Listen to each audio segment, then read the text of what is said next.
membahas tentang series TGTL ya Pak? Betul. Tata Gereja Tata Laksana Gimanji.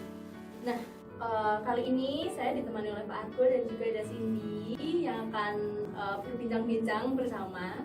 Dan kali ini kita akan membahas tema tentang serba-serbi warga gereja. Setelah sebelumnya beberapa minggu kan sudah ada identitas gereja Kristen Jawa dan juga sistem bergereja. Nah, saat ini kita sebagai warga gereja juga ingin tahu nih sebenarnya warga gereja itu apa sih gitu ya.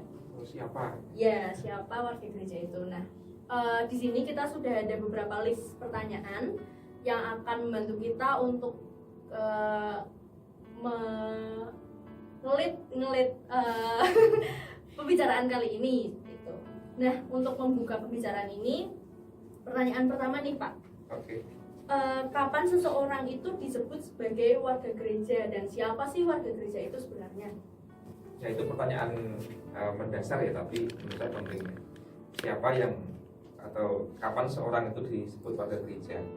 Kalau secara administratif itu seseorang disebut sebagai warga gereja tertentu ketika dia punya nomor induk warga gereja. Ada nomor induknya. Baru tahu. Baru tahu? Tahu ya kita. Banyak orang nggak tahu. Tapi gereja itu punya buku, namanya buku induk atau buku babon, buku warga gereja gitu. Semua orang itu per gundul itu punya nomor induknya. Jadi kamu pasti punya, kamu pasti punya, aku juga punya. Dari yang baru lahir juga. Nah, ketika dia lahir nggak langsung dicatat di buku itu, artinya secara administratif dia belum warga gereja tertentu secara resmi. Seseorang itu dicatatkan dan dia punya nomor induk warga gereja NIWG gitu ya, ketika dia dibaptis. Baptis anak itu. Baptis anak. Artinya ketika dia lahir kan belum dibaptis tuh, entah sekian bulan atau berapa tahun masih anak-anak ya, dia belum warga gereja secara administratif. Ya meskipun secara spiritual katakanlah ya dia sudah menjadi bagian dari gereja, hanya belum menjadi warga administratif dari gereja, misalnya gereja Pekalongan gitu ya. Jadi warga yang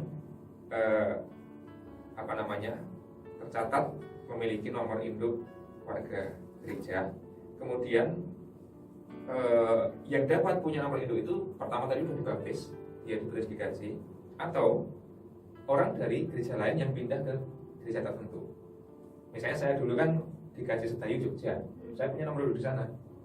Terus saya pindah menjadi warga di GKJ Pekalongan. Karena saya sudah baptis, ya nggak perlu baptis ulang. Saya juga kemudian hanya diberi nomor induk yang baru di GKJ Pekalongan. Berarti sistem nomor induknya per gereja ya Pak? Per gereja. Bukan NIK se-Indonesia, se-sinode gitu bukan ya Pak? Per gereja punya kebijakan sendiri gitu ya. Nah itu kita yang sudah dibaptis, entah baptis anak, baptis dewasa dan sebagainya, pasti punya nomor induk warga gereja. Ya memang itu nggak harus dihafalkan dan sebagainya sih, tapi gereja perlu mencatat sebagai bagian dari tanggung jawab pelayanan. Di sana disimpanlah data kita, kemudian kalau ada keperluan apapun nanti bisa merujuk ke sana. Misalnya nanti suatu saat misalnya Agatha atau Siti pindah ke gereja lain kan, GKJ Pekalongan juga nyurati ke gereja yang dituju, keluarga ini Agatha nomor induk sekian, alamat ini pindah mau diterima di gereja tertentu. Anestesi itu ya? Atestasi itu beda ya? Atestasi. Atestasi Ya. keluar, oke. Nah itu ya kan. Baru tahu. Banyak yang baru tahu ya. Iya. Oke. Makanya berarti sesi TGTL ini menjadi penting karena banyak warga gereja GKJ yang belum tahu seluk-beluk bergereja GKJ. Oh, ini ya Pak, kalau misalkan kita persembahan bulanan terus dimuat di warta itu pakai nomor induk berarti ya Pak? Itu bukan nomor induk warga gereja, tapi itu nomor kartu persembahan Oh bulanan. beda. Beda lagi. Oke. Karena tidak semua warga gereja mendapatkan amplop persembahan bulanan, hanya warga yang sudah dewasa kan, anak-anak belum. Jadi beda nomor sih, nomornya khusus. Berarti walaupun misal orang itu sudah bertahun-tahun di gereja itu misalkan, Ya. tapi dia belum dibaptis, dia belum secara tertulis ya administratif itu belum ada apa-apa ke gereja itu, berarti dia belum dianggap sebagai warga gereja tersebut, tidak? Betul, belum. Kan kalau secara administrasi itu ketika seseorang belum dibaptis, kan dia belum Kristen, officially gitu loh maksudnya. Meskipun dia mungkin ibadah tiap minggu dan sebagainya, maka di GKJ itu ada istilah simpatisan. Jadi dia bukan atau belum warga gereja, melainkan warga simpatisan. Ada dua kategori ya. Yang pertama itu gini, orang yang menyatakan simpati dan bergereja di GKJ, namun belum dibaptis atau belum sidi mengaku percaya.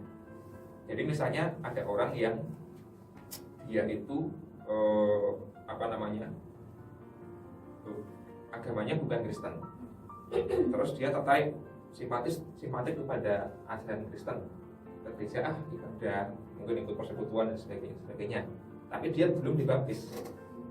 Dia datang ke gereja, ikut pelayanan dan sebagainya barangkali, ya dia disebut sebagai simpatisan. Nanti kalau dia sudah mantap, kategorisasi, dibaptis, misalnya gitu, baru dia sah sebagai warga gereja. Yang kedua, kalau tadi misalnya datang atau sini pas kuliah atau kerja di luar kota, terus kan nggak mungkin tiap minggu pulang ke Pekalongan, pasti cari gereja di mana gitu lah. Nah, ketika aktif di sana, bergereja di sana, mungkin juga berpelayanan dan sebagainya, ya teman-teman berarti simpatisan di GKJ atau GKI atau apapun itu, karena warganya kan warga sini Pekalongan. Nah, di sana itu sebagai simpatisan. Kecuali sudah atestasi tadi, di sini disambut pindah ke GKJ X misalnya, atau GKI Y misalnya gitu. Nanti di sana dapat nomor induk. Oh, gitu. Berarti seseorang nggak bisa dua Warga gerejaan di GKJ nggak bisa. Misalkan saya berkhianat nih Pak, saya kemudian masuk ke GPIB misalkan. Menyakitkan ya. Terus, Okay. tapi saya nggak adaptasi keluar dari GKJ Pekalongan gitu, itu bisa nggak Pak? Kalau Tanpa sepengetahuan gitu. itu contoh bagus. GPIB setahu saya gereja yang tertib administrasi. Kan GPIB GKJ itu sama-sama gereja Belanda, cuma beda etnis saja kan. Jadi modelnya mirip. Nah, contoh itu bagus. GPIB pasti akan menanyakan mbaknya dari mana, warga gereja mana, di sini mau sementara pas terusnya dan sebagainya, kira-kira gitulah. Termasuk GKJ Pekalongan, saya akan tanya Pak Budi, mbak sini sana ketemu di bergerejanya GPIB di Jakarta misalnya gitu. Ada dua pilihan, mau tetap gitu terus simpatisan ke sana, tapi warganya tetap di sini, atau menjadi warga titipan rohani itu. Tetap karena misalnya setia sampai mati pada GKJ Pekalongan, tidak akan pindah gereja manapun, ya udah titipan rohani. Nanti gereja GKJ Pekalongan akan membuat surat penitipan rohani. Wahai GPIB, ini ada wargaku Cindy nomor 2 sekian dan sebagainya, mohon diberikan pelayanan gitu. Tapi tidak pindah ke warga Betul, gereja. tidak pindah ke gereja, nomor 2 tetap di sini. Karena kalau itu yang pertama opsinya, yang kedua atestasi pindah sekalian gitu. Maka kalau gereja-gereja GKJ, GKI, GPIB itu agak susah berkhianat. Kalau misalkan yang beda aliran mungkin bisa ya. Mungkin. Oh. Makanya ini yang seringkali tidak disadari, keluarga gereja itu penting.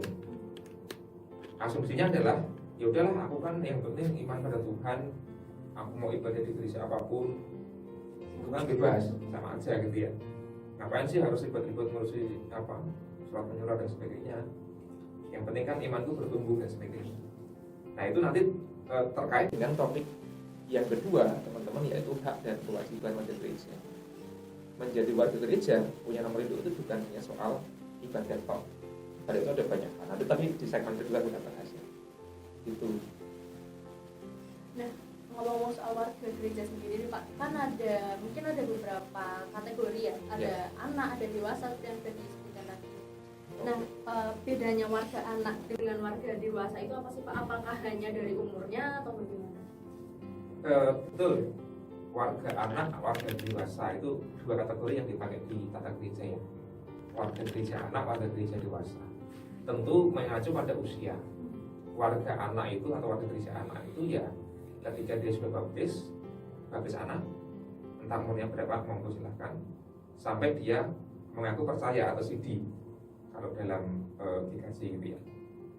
Ketika dia belum sidi tapi sudah baptis, selama itu dia menjadi warga anak. Nah, warga dewasa adalah ketika dia sudah baptis anak, beranjak dewasa, remaja dan seterusnya, lalu mengaku percaya.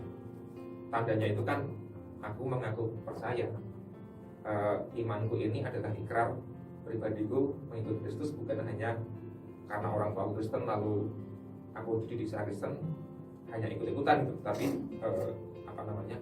ikrar sendiri. Makanya disebut dengan mengaku percaya. Sejak itu dia menjadi warga dewasa. Kasus kedua adalah kalau misalnya ada orang yang misalnya tadi ketika dia kecil dan bertumbuh, dia bukan orang Kristen, dia simpatisan terus mau dibaptis, mau jadi orang Kristen, mau jadi warga gereja. Tapi dia sudah terlanjur dewasa, kan nggak mungkin dibaptis anak-anak, ya langsung dia baptis dewasa, langsung dia menjadi warga gereja dewasa.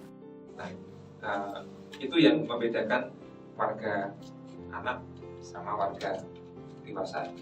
Untuk apa kayak perlakuannya gereja ke warga anak dan warga dewasa itu apakah ada perbedaan Pak? Misalnya mungkin di perjamuannya atau gimana?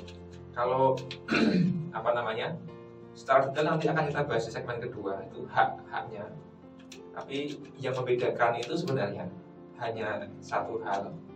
Kalau warga anak itu belum memiliki hak yang penuh sebagai warga gereja, misalnya ya dia belum bisa menerima keluarga katolika karena masuk warga anak kan, harus dewasa dulu.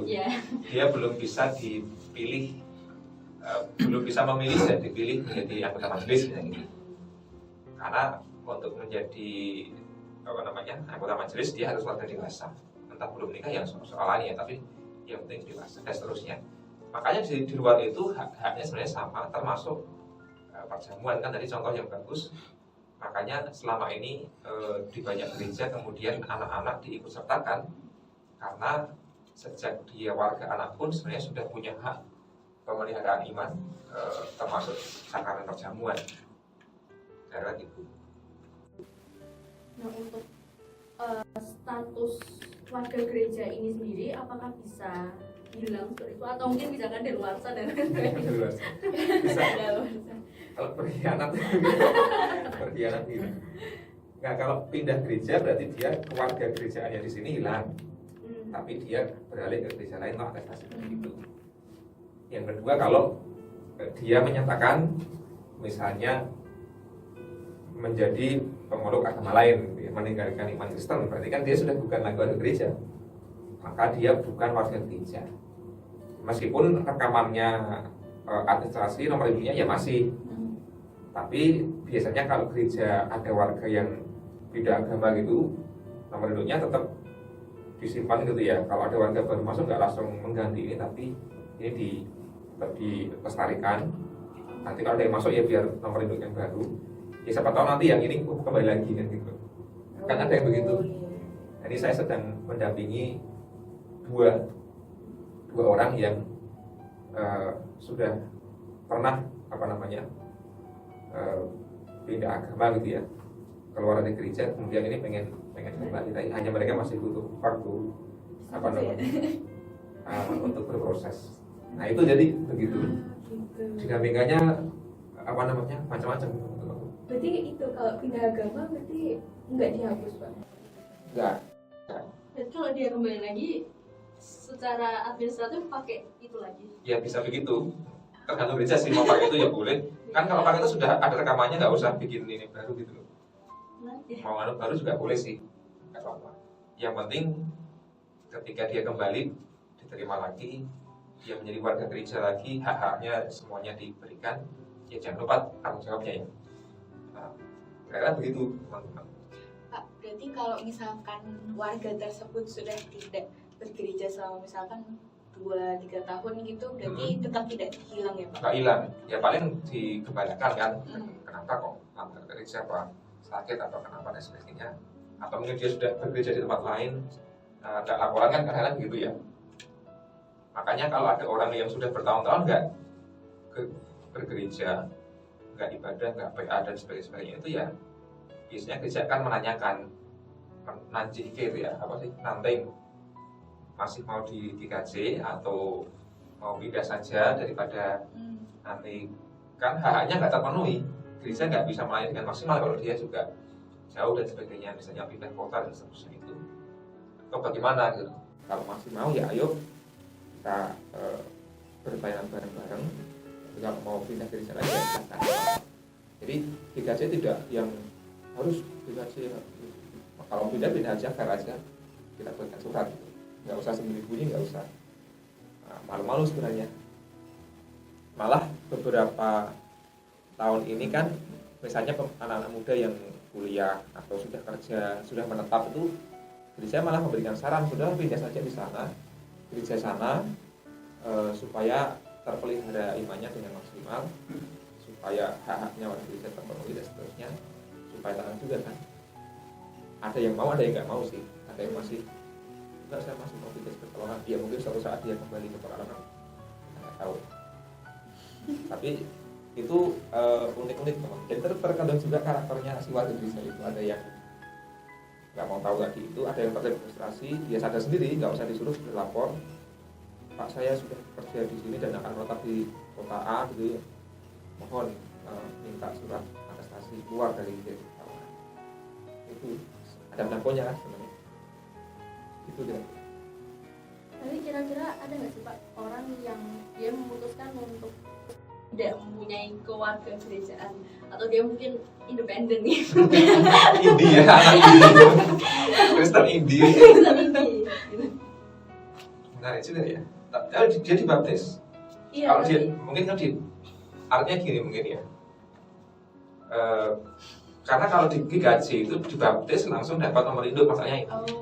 Tapi ada yang gini, pemahamannya adalah aku nggak mau terikat pada gereja manapun, yang penting aku Kristen.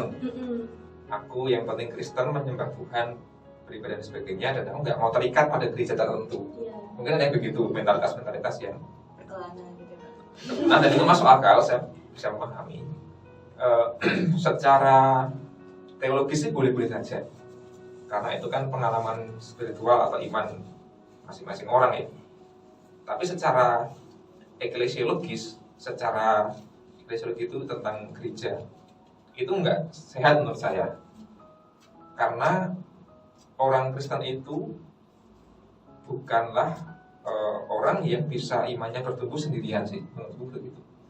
Wong Yesus aja dia butuh teman-temannya untuk murid-muridnya ya, maksudnya untuk pelayanan. Kan dia bisa aja sendiri kalau mau kan gitu ya, tapi dia membangun komunitas. Lalu berjumpa dengan orang, ada komunitas. Gereja itu lahir ketika misalnya Rasul Paulus mengabarkan Injil ke Roma, Korintus, Galatia, Efesus dan sebagainya, itu membentuk komunitas-komunitas. Jadi iman Kristen itu adalah iman yang selalu berkomunitas. Maka meskipun tidak ada larangan atau hukuman dan seterusnya, tetapi menurut saya sih, saya menyarankan kita harus tetap memilih pada gereja mana. Karena iman tidak hanya soal aku dapat apa, tapi aku memberi apa. Jadi bukan hanya menuntut hak, yang penting ibadah sebagainya, tapi tanggung jawabku apa. Belum lagi soal gini, yang merepotkan itu kalau keluarga gerejaannya tidak jelas nih. Warga sini belum tercatat, warga sana juga katanya sudah terhapus datanya, warga sana juga cuma ikut ibadah nggak ada, dia nggak nyakal di mana-mana gitu. Terus nanti ini ngomong sewu, kalau dia sakit parah misalnya, atau kecelakaan atau meninggal, terus kan akhirnya si orang ini gereja mana yang mau melayani? Nah, itu kan jadi gerejamu bukan ya? Bukan kok juga bukan ya? Nanti salah sebagainya. Ya memang sih, nanti bisa tanya keluarganya bisa minta gereja tertentu tinggal pilih dan tetap dilayani sih kan gitu ya. Hanya kan secara administratif, organisasi, komunitas itu tidak sehat. Sekali lagi bukan hanya soal meninggal ya, tapi soal tanggung jawab sebagai warga gereja itu, aku perlu berkontribusi. Jangan, kalau ada istilah apa, jangan tanyakan apa yang berikan padamu, siapa yang ngomong itu, tapi tanyakan apa yang kau berikan pada negara. Nah, kalau gereja juga sama sebenarnya. Jangan hanya tanyakan apa yang gereja berikan, tapi apa yang kamu berikan pada gereja. Itu nanti soal hak dan tanggung jawab ya. Jadi tetap menurut saya yang paling ideal, paling sehat adalah kita nyantol di gereja tertentu lah, mau di gereja mana, bahwa nanti kita tidak sehari di tempat cantolan itu karena kita kerja luar kota misalnya, ya udah penitipan doa nih kita dititipkan di sana, jadi jelas. Nah anak apa jelas komunikasi nih, misalnya sakit, meninggal dan sebagainya, ini wargamu sakit atau meninggal dan sebagainya, gimana nih, ya udah tolong ya dilayani sekalian di sana. Nah, itu kan enak karena jelas. Itu sih kira-kira. Jadi ini urusannya tidak hanya soal aku ibadah, aku menyembah Tuhan dan sebagainya, tapi ini soal komunitas, tentang sosialnya juga.